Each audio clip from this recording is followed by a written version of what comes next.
Hello friends, welcome back to your study with smart brain. Friends, आज की इस video में मैं लेके आई हूँ पॉलिटी, जिसमें हम लोग पढ़ेंगे प्रस्तावना, उद्देशिका। प्रस्तावना को ही बोला जाता है, उद्देशिका भी और प्रियम्बल भी बोले जाते हैं। तो चलिए देखते हैं।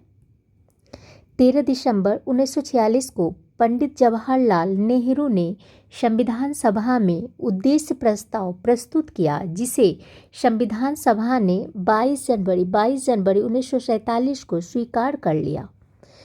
सर्वप्रथम प्रस्तावना यूएसए के संविधान में शामिल की गई।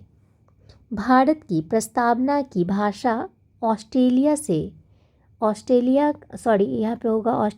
के संविधान से ग्रहण की गई। तो अब देखते हैं प्रस्तावना में है, हम भारत के लोग, we the people of India.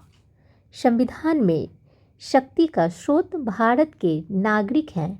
हम भारत के लोग भारत को संपूर्ण प्रभुत्व संपन्न सोवरेन समाजवाद, सोशलिस्ट, पंथ निरपेक्ष हो गया आपको सेकुलर, और थर्ड हो गया आपको लोकतांत्रिक गणराज्य, डेमोक्रेटिक रिपब्लिक। तो अब उन लोगों को शॉर्ट में बोला जाता है SSSDR।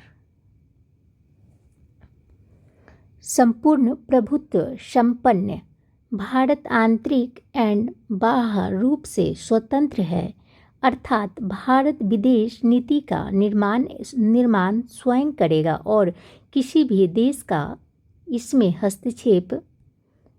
हस्तक्षेप नहीं होगा। विदेश नीति का मूल तत्व राष्ट्रीय हित होता है। समाजवाद या सोशलिस्ट, सरकार संसाधनों का समतामूलक विवरण करेगी। अब देखते हैं क्या पंथ निरपेक्ष सेकुलर, भारत राज्य का अपना कोई धर्म नहीं होगा, अर्थात भारत के लिए सभी धर्म समान होंगे।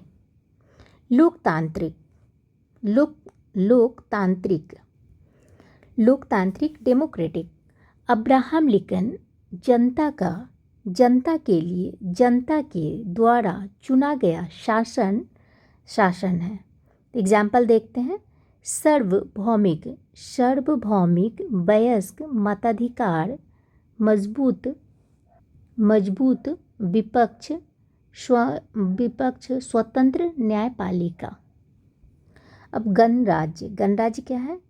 रिपब्लिक, राष्ट्राध्यक्ष वंशानुगत नहीं होंगे। इंडिया में क्या है? तो राष्ट्रपति अप्रत्यक्ष निर्वाचन करते हैं। भारत के नागरिक 3 प्रकार के न्याय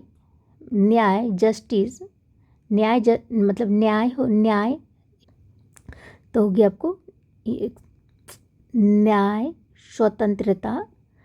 भारत के नागरिक 3 प्रकार के हैं, जैसे हो गया आपको न्याय जस्टिस प्लस ये हो गया आपको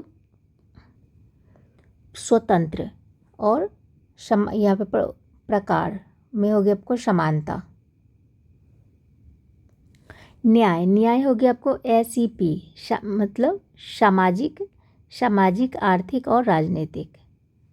और यहाँ पर में स्वतंत्रता हो गया आपको लिबर्टी मतलब विचार। ये 5 प्रकार के हैं। विचार हो गया, अभिव्यक्ति हो गया, विश्वास हो गया और धर्म हो गया, धर्म और उपासना। और समता देखते हैं। समता जो है ना 2 प्रकार के होते हैं, इक्वलिटी, प्रतिष्ठा और अवसर।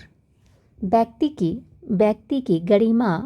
की गरिमा और राष्ट्र की एकता और अखंडता पे फोकस।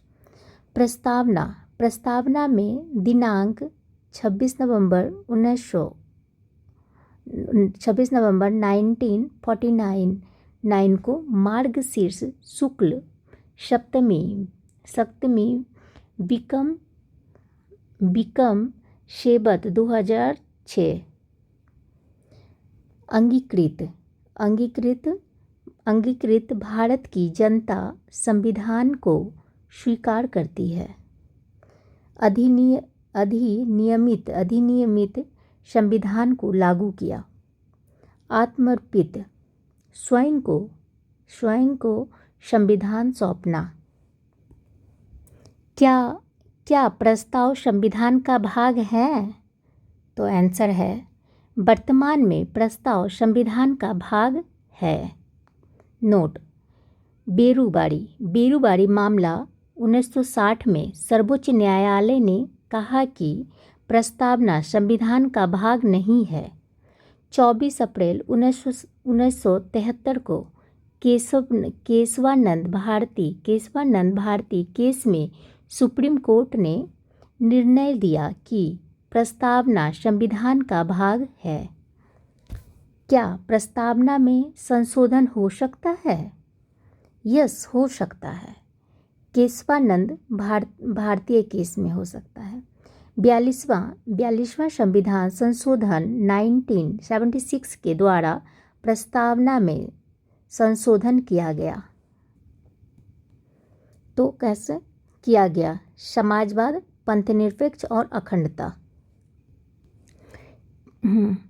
क्या प्रस्तावना न्यायालय में प्रवर्तनीय है?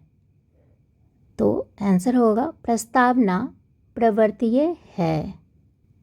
तो अब यहाँ पे क्या है प्रवर्तनीय? उल्लंघन होने पर कोर्ट जा सकते हैं। एग्जाम्पल हो गया आपको मौलिक अधिकार FR।